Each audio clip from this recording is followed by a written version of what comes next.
রামনবমী উৎসবে সামিল গোটা রাজ্যের সনাতনী ধর্মাবলম্বী মানুষ প্রত্যেকেই ভগবান শ্রী রামচন্দ্রের আরাধনায় মগ্ন হয়েছেন।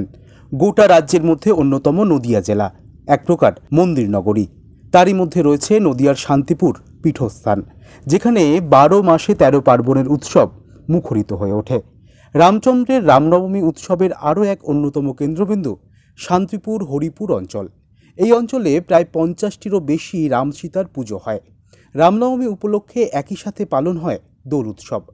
আগত দর্শনার্থীদের মধ্যে বিশেষ আকর্ষণ গড়ে তোলার জন্য এক অনন্য মাতৃমূর্তি তৈরি করেছে হরিপুর অঞ্চলের যুব সংঘ।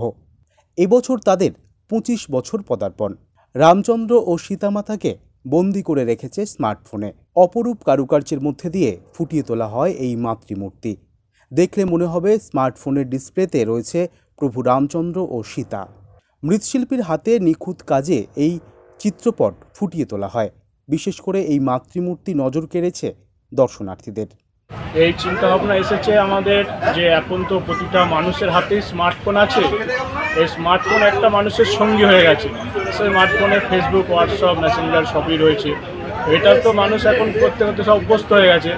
এবার আমাদের হচ্ছে দুর্গা মূর্তি, সরস্বতী মূর্তি, যে রামসীতা মূর্তিগুলো মানুষ দেখতে দেখতে একটা অভ্যস্ত হয়ে গেছে।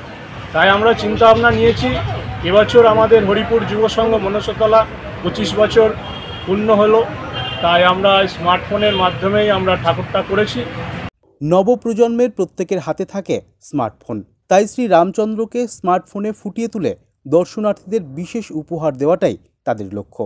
তবে হরিপুরের রামনবমী উৎসব শুধু নদিয়া নয়, বিভিন্ন প্রান্ত থেকেও অসংখ্য দর্শনার্থী এসে সামিল হয় এই উৎসবে।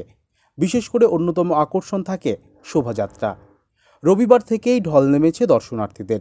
আর অপ্রীতিকর ঘটনা যাতে কোনোরকম না ঘটে সেই দিকে নজর দেওয়ার জন্য পুলিশের নিরাপত্তা রয়েছে গোটা হরিপুরের বিস্তীর্ণ এলাকা জুড়ে। নদিয়া থেকে অরিন্দম চক্রবর্তীর রিপোর্ট, টাইমলেস ডেপিকশন নিউজ।